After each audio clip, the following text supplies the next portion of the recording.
بسم اللہ الرحمن الرحیم۔ محترم سامعین و ناظرین، السلام علیکم ورحمۃ اللہ وبرکاتہ۔ ہم خواجہ شمس الدین عظیمی صاحب کی تصنیف مراقبہ میں مدارج کے عنوان سے متعلق آغاز کر رہے ہیں۔ مدارج اپنی ذات انر سے واقفیت حاصل کرنے اور روحانی صلاحیتوں کو بیدار کرنے کے لیے مسلسل مراقبہ کرایا جاتا ہے۔ مراقبے کے ذریعے ہماری باطنی صلاحیتیں آہستہ آہستہ سامنے آتی ہیں اور ہم سیڑھی بہ سیڑھی چڑھتے ہوئے اپنی ذات کا عرفان حاصل کر لیتے ہیں۔ یہ روزمرہ کا مشاہدہ ہے کہ جب ہم کوئی ہنر یا فن حاصل کرنا چاہتے ہیں یا کسی صلاحیت کو بیدار کرنا ہمارے پیش نظر ہوتا ہے تو کسی قاعدے کلیے کے تحت اس کی مشق کرتے ہیں۔ مسلسل مشق کے نتیجے میں صلاحیت بیدار ہونا شروع ہو جاتی ہے اور بالآخر ہم اس فن میں مہارت حاصل کر لیتے ہیں۔ مثلاً ہم مصوری سیکھنا چاہتے ہیں تو کسی استاد کی نگرانی میں کاغذ پر لکیریں بناتے ہیں اور ان لکیروں کی ترتیب سے کوئی شکل بن جاتی ہے۔ شروع میں پینسل ارادے کا ساتھ نہیں دیتی، لکیروں کی لمبائی، چوڑائی اور قوس صحیح نہیں بنتے، لیکن مشق کے نتیجے میں ہم اپنے ارادے کے مطابق متناسب خطوط بنانے پر قادر ہو جاتے ہیں۔ مثال، ایک نومولود بچہ اپنے گرد و پیش کو اس طرح نہیں سمجھتا جس طرح ایک بالغ اور باشعور شخص سمجھتا ہے۔ وہ چیزوں کو دیکھتا ہے لیکن ان کی معنویت اور استعمال ذہن میں نہیں آتا۔ ماحول کا علم رفتہ رفتہ بچے کو منتقل ہوتا رہتا ہے اور شعوری بلوغت تک پہنچنے میں سالوں لگ جاتے ہیں۔ ابتدا میں بچے کو صلاحیتوں کے استعمال میں مشکل پیش آتی ہے۔ چلنا سیکھتا ہے تو پہلے گھٹنوں کے بل چلتا ہے، پیروں پر کھڑا ہوتا ہے تو کافی عرصے تک توازن قائم نہیں ہوتا۔ ایک عرصے کی جد و جہد کے بعد وہ پیروں پر چلنے کے قابل ہوتا ہے۔ بولنے کی ابتدا ٹوٹے پھوٹے الفاظ سے ہوتی ہے، پھر ادھورے جملے بولنا آ جاتے ہیں۔ اکثر الفاظ کے معنی غلط ملط ہو جاتے ہیں، لیکن وقت گزرنے کے ساتھ ساتھ مکمل جملے ادا کر کے اپنا مافی الضمیر دوسروں تک پہنچا دیتا ہے۔ ذاتی کوششوں کے ساتھ ساتھ اساتذہ اور والدین کی نگرانی میں بچہ کئی سال کے بعد اس قابل ہوتا ہے کہ ٹھیک طرح سے لکھ اور پڑھ سکے۔ بتانا یہ مقصود ہے کہ جب بھی آدمی کے اندر کوئی نئی صلاحیت کروٹ لیتی ہے، شعور اس کو بتدریج جذب کرتا ہے۔ جس طرح ایک بچہ مراحل سے گزر کر کوئی علم حاصل کرتا ہے، اسی طرح بالغ اور باشعور آدمی کو بھی کسی صلاحیت کے بیدار کرنے میں مراحل سے گزرنا پڑتا ہے۔ کم و بیش یہی کیفیت آدمی کی اس وقت ہوتی ہے جب اس کے اندر باطنی حواس متحرک ہوتے ہیں۔ چونکہ شعور کے لیے باطنی حواس کا عمل نیا ہوتا ہے، اس لیے انہیں سمجھنے اور استعمال کرنے میں دشواری پیش آتی ہے۔ ایسا نہیں ہے کہ مراقبے کے لیے آنکھیں بند کی جائیں اور ایک دن یا چند دنوں میں وہ سارے تجربات و مشاہدات سامنے آ جائیں جو مراقبے کا حاصل ہے۔ مسلسل مشق اور دلچسپی کے ذریعے کوئی شخص درجہ بدرجہ مراقبے کی دنیا میں سفر کرتا ہے۔ پہلے ذہنی مرکزیت نہیں ہوتی، لیکن مشق کے نتیجے میں یکسوئی حاصل ہو جاتی ہے۔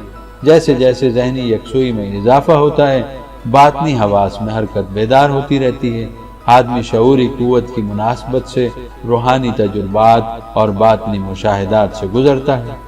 واردات و کیفیات میں وقت کے ساتھ ساتھ وسعت پیدا ہوتی ہے۔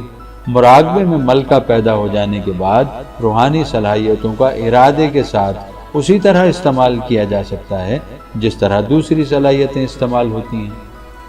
ان مراحل میں طالبات اور طلباء کو ایسے روحانی استاد کی ضرورت ہوتی ہے جو اسے بچے کی طرح انگلی پکڑ کر چلنا سکھائے اور شاگرد خود اپنی صلاحیتوں کو استعمال کرنے میں مہارت حاصل کر لے۔ ہر شخص کی واردات و کیفیات الگ الگ ہوتی ہیں اور اس کا تعلق اس کی روحانی اور شعوری سطح پر ہوتا ہے۔ چنانچہ انفرادی طور پر روحانی مشاہدات کا مکمل تجزیہ ایک ماہر استاد ہی کر سکتا ہے، لیکن شعوری قوت کے لحاظ سے مراقبے کا طالب علم جن مدارج سے گزرتا ہے وہ ہر شخص میں کم و بیش ایک جیسے ہوتے ہیں۔ قوت و استعداد کے ان مدارج اور منازل کی تفصیل اس طرح ہے۔ غنود مراقبے کا ابتدائی درجہ ہے۔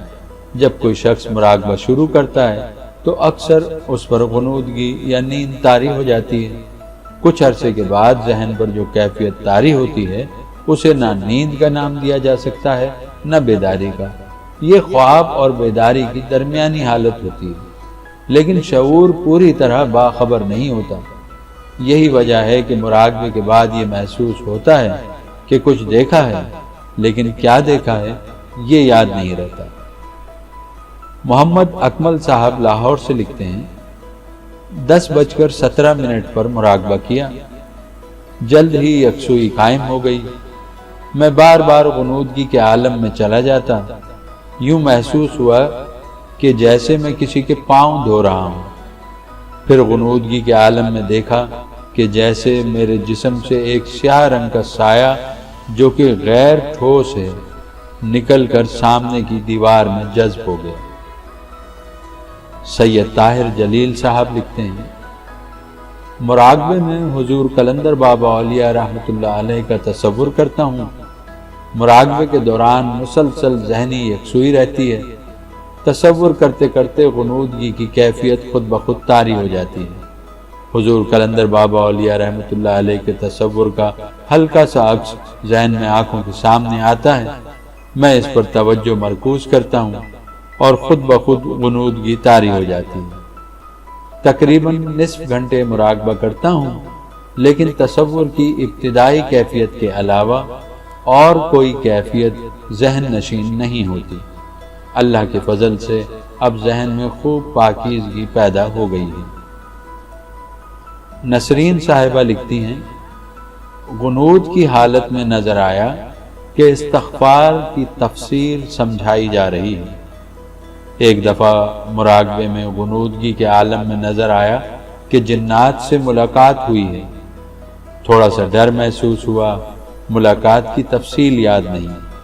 ہر وقت یا حیو یا قیوم کا ورد کرتی ہوں، اس سے یہ احساس ہوتا ہے کہ اللہ میرے سامنے موجود ہیں۔ نماز پڑھتے ہوئے بھی احساس غالب رہتا ہے کہ مجھے اللہ دیکھ رہا ہے۔ کبھی رکعت طاری ہو جاتی ہے، جی چاہتا ہے دل کھول کر روؤں۔ ایک دن غنودگی کی کیفیت اس قدر زیادہ ہو گئی کہ یہ احساس ہوا کہ کائنات کے ذرے ذرے میں خدا موجود ہے۔ تب محسوس ہوا کہ میرا کوئی وجود نہیں،